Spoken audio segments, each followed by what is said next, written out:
नमस्कार दोस्तों, आप सभी का स्वागत है आपके अपने YouTube चैनल HVS स्टडीज़ पे। तो दोस्तों, आज हम इस वीडियो में कुछ इंपॉर्टेंट क्वेश्चन डिस्कस करेंगे जनरल साइंस के ऊपर। तो ये जो क्वेश्चंस होंगे सभी रिपीटेड क्वेश्चंस होंगे जो कि काफ़ी बार पहले एग्जाम्स में पूछे जा चुके हैं। तो ये वीडियो जो होगी ये इंपॉर्टेंट वीडियो रहेगी आपके आने वाले एग्जाम्स के लिए। तो अगर आपको हमारी वीडियो पसंद आए तो हमारी वीडियो को लाइक करें, और अगर आपने अभी तक चैनल को सब्सक्राइब नहीं किया है तो आप हमारे चैनल को सब्सक्राइब कर लें और साथ ही बेल आइकन को दबाएं लेटेस्ट अपडेट के लिए। तो चलिए स्टार्ट कर लेते हैं हमारी वीडियो। देखते हैं हमारा पहला क्वेश्चन क्या है। तो हमारा पहला क्वेश्चन है, what is the SI unit of electric resistance. तो इलेक्ट्रिकल रेजिस्टेंस जो होता है उसकी जो एसआई यूनिट होती है वो क्या होती है। तो हमारा आंसर हो जाएगा ओम। तो ओम जो होती है ये एसआई यूनिट होती है इलेक्ट्रिकल रेजिस्टेंस की। अब जो एसआई यूनिट्स होती है इनके ऊपर अक्सर एग्जाम में क्वेश्चन पूछे जाते हैं तो इंपॉर्टेंट रहते हैं। तो जितने भी इंपॉर्टेंट क्वेश्चंस रहेंगे एसआई यूनिट्स के ऊपर वो आपको याद रखने, अक्सर एग्जाम में रिपीट होते हैं। अगला क्वेश्चन देखते हैं हमारा, विच of the following element is a best conductor of electricity. तो इनमें से कौन सा एलिमेंट है जो कि एक अच्छा कंडक्टर है इलेक्ट्रिसिटी का। तो हमारा आंसर हो जाएगा सिल्वर। तो सिल्वर जो होता है ये एक अच्छा कंडक्टर होता है इलेक्ट्रिसिटी का। कॉपर जो होता है, कॉपर भी अच्छा होता है, लेकिन सिल्वर जो होगा इनमें बेस्ट कंडक्टर रहेगा इलेक्ट्रिसिटी का। तो आपको ये याद रखना है, इन चारों ऑप्शंस में सिल्वर जो रहेगा ये बेस्ट कंडक्टर रहेगा इलेक्ट्रिसिटी का। National chemical laboratory is situated in. तो नेशनल केमिकल लेबोरेटरी जो है ये कहाँ पे लोकेटेड है, इसका जो हेडक्वार्टर है वो कौन सी सिटी में है। तो हमारा आंसर हो जाएगा पुणे। तो मोस्ट इंपॉर्टेंट क्वेश्चन रहता है ये। तो पुणे जो जगह है, पुणे जो सिटी है वहां पे लोकेटेड है नेशनल केमिकल लेबोरेटरी का हेडक्वार्टर। तो ये जो हेडक्वार्टर्स के ऊपर क्वेश्चन रहते हैं ये अक्सर एग्जाम के लिए इंपॉर्टेंट रहते हैं, तो ये भी आपको याद रखने हैं। Which of the following bacteria causes cholera. तो कोलेरा डिसीज जो होती है वो इनमें से कौन सा बैक्टीरिया होता है जिसकी वजह से होती है। तो हमारा आंसर हो जाएगा विब्रियो। तो विब्रियो जो बैक्टीरिया होता है इसकी वजह से होता है कोलेरा की परेशानी। कोलेरा बीमारी जो होती है वो होती है विब्रियो बैक्टीरिया की वजह से। तो ये आपको नाम याद रखना, विब्रियो बैक्टीरिया होता है जिसकी वजह से कोलेरा की परेशानी होती है। Stainless steel is an alloy of. तो स्टेनलेस स्टील जो होता है वो इनमें से किसका एलॉय होता है। तो मुझे लगता है इसका आंसर तो ज्यादातर आपको पता ही होगा। तो हमारा आंसर हो जाएगा आयरन, क्रोमियम एंड निकल। तो आयरन, क्रोमियम और निकल इन तीनों के अलॉय होता है स्टेनलेस स्टील। तो ये क्वेश्चन भी एक इंपॉर्टेंट क्वेश्चन रहता है, ये क्वेश्चन अक्सर एग्जाम में पूछ लिया जाता है। Galvanised iron is coated with. तो गैल्वनाइज्ड आयरन जो होता है वो किस चीज से कोट करा जाता है, उसकी जो कोटिंग करी जाती है वो इनमें से किससे करी जाती है। तो हमारा आंसर हो जाएगा जिंक। तो मोस्ट इंपॉर्टेंट क्वेश्चन रहेगा, जिंक जो होता है वो कोटिंग के लिए यूज किया जाता है गैल्वनाइज्ड आयरन को। जो भी गैल्वनाइज्ड आयरन होगा उसको कोटिंग करी जाती है उसके ऊपर से जिंक से। Who discovered the nucleus of a cell. तो इसका आंसर भी ज्यादातर आपको पता ही होगा कि न्यूक्लियस ऑफ अ सेल जो है वो किसके द्वारा डिस्कवर करा गया था। तो हमारा आंसर हो जाएगा रॉबर्ट ब्राउन। तो रॉबर्ट ब्राउन जो है इनके द्वारा खोज करी गई थी, डिस्कवरी करी गई थी न्यूक्लियस ऑफ अ सेल की। जो सेल में न्यूक्लियस होता है उसकी खोज करी थी रॉबर्ट ब्राउन ने। What is the percentage amount of uric acid in urea. तो हमारा जो यूरिया होता है उसमें जो यूरिक एसिड होता है उसका कितना परसेंटेज होता है, कितना परसेंट यूरिक एसिड होता है यूरिया में। तो हमारा आंसर हो जाएगा 0%। तो यूरिया जो होता है उसमें जो यूरिक एसिड होता है वो कितना प्रतिशत होता है, वो होता है 0%। मतलब हमारा जो यूरिया होता है उसमें बिल्कुल भी यूरिक एसिड नहीं होता। तो ये आपको याद रखना है, ये क्वेश्चन काफी बार गलत करके आते हैं लोग। तो आपको याद रखना है यूरिक एसिड जो होता है वो प्रेजेंट नहीं होता है यूरिया में। Radiometer is used to measure. ये क्वेश्चंस जो इस टाइप के क्वेश्चंस होते हैं ये इंपॉर्टेंट रहते हैं कि ये जो डिवाइस होती है ये किस चीज को मेजर करने के लिए यूज होती है। तो ये आपको याद रखनी है, इंपॉर्टेंट रहती हैं। तो रेडियोमीटर जो होता है वो किस चीज को मेजर करने के लिए यूज किया जाता है। तो हमारा आंसर हो जाएगा इलेक्ट्रोमैग्नेटिक रेडिएशन। तो इलेक्ट्रोमैग्नेटिक रेडिएशंस जो होती हैं उनको मेजर करने के लिए यूज किया जाता है रेडियोमीटर का। तो ये क्वेश्चन भी एग्जाम के लिए मोस्ट इंपॉर्टेंट रहेगा। आपको याद रखना है कि रेडियोमीटर का प्रयोग किया जाता है इलेक्ट्रोमैग्नेटिक रेडिएशन को नापने के लिए, मेजर करने के लिए। AB blood group can take blood from. तो AB ब्लड ग्रुप वाले जो लोग होते हैं वो किस टाइप का ब्लड ले सकते हैं। तो हमारा आंसर हो जाएगा ऑल ऑफ दीज। तो ए बी ब्लड ग्रुप वाले जो व्यक्ति होते हैं वो कोई सा भी ब्लड ग्रुप का ब्लड ले सकते हैं। ए ब्लड ग्रुप का भी ले सकते हैं, बी ब्लड ग्रुप का भी ले सकते हैं और ए बी ब्लड ग्रुप का भी ले सकते हैं और साथ ही साथ ओ ब्लड ग्रुप का भी ले सकते हैं। तो चारों ब्लड ग्रुप जो होते हैं उनका खून ले सकते हैं ए बी ब्लड ग्रुप वाले। Dash is called animal starch. तो इनमें से किसको एनिमल स्टार्च के नाम से जाना जाता है? तो हमारा आंसर हो जाएगा ग्लाइकोजन। ग्लाइकोजन जो होता है इसको एनिमल स्टार्च भी कहा जाता है। ये क्वेश्चन भी अक्सर एग्जाम के लिए इंपॉर्टेंट रहता है, पूछा जाता है। The age of the earth can be determined by dash.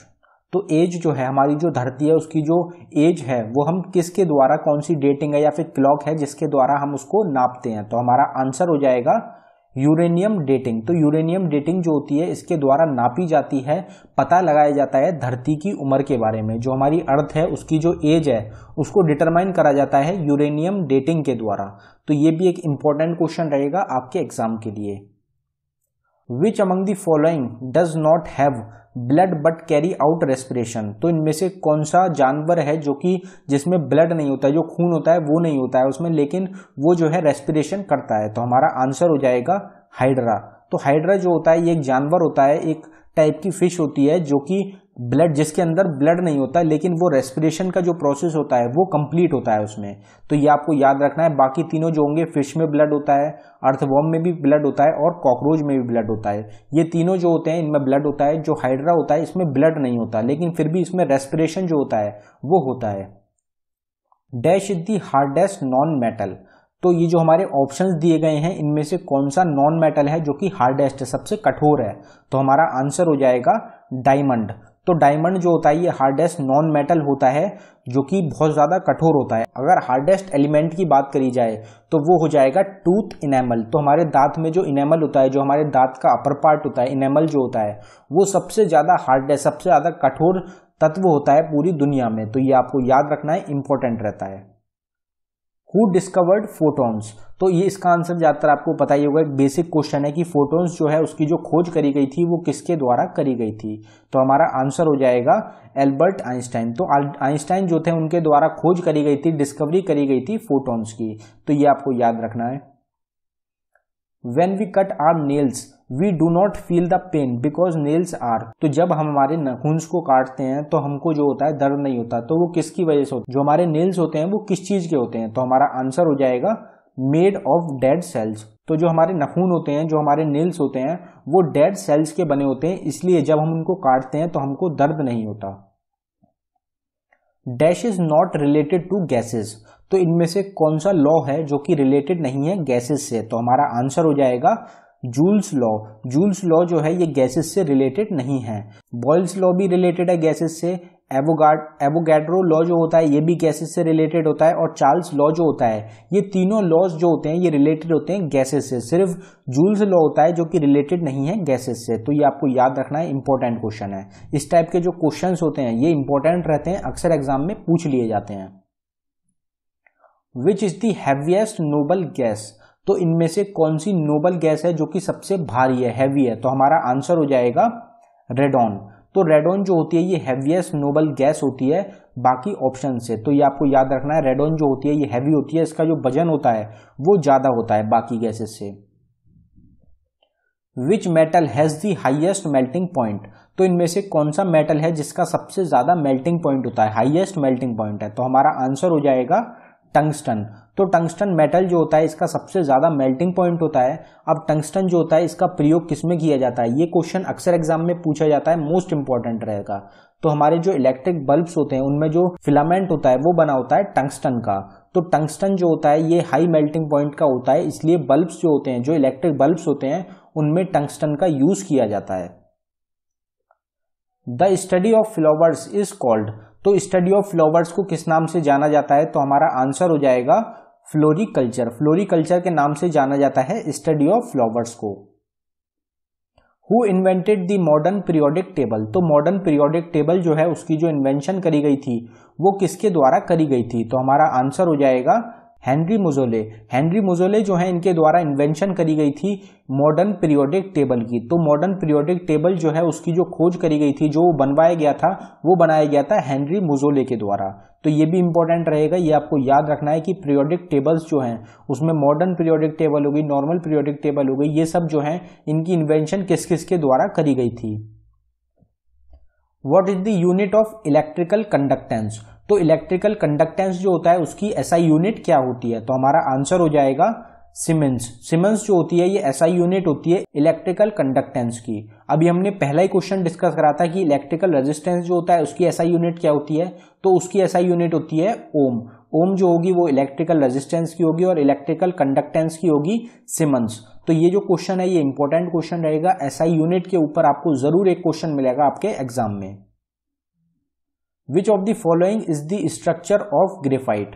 तो ग्रेफाइट जो होता है उसका जो स्ट्रक्चर होता है वो इनमें से किसकी तरह होता है? तो हमारा आंसर हो जाएगा hexagonal.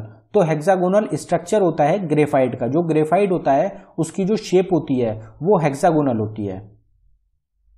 Which surface of the earth is called doldrums? तो डोलड्रम्स जो होता है, कौन सा सरफेस होता है अर्थ का जिसको डोलड्रम्स के नाम से जाना जाता है? तो हमारा आंसर हो जाएगा इक्वेटोरियल लो प्रेशर बेल्ट। तो इक्वेटोरियल लो प्रेशर बेल्ट जो होती है उसको डोलड्रम्स के नाम से जाना जाता है। ये जो होता है एक सरफेस है अर्थ का जिसको डोलड्रम्स कहते हैं।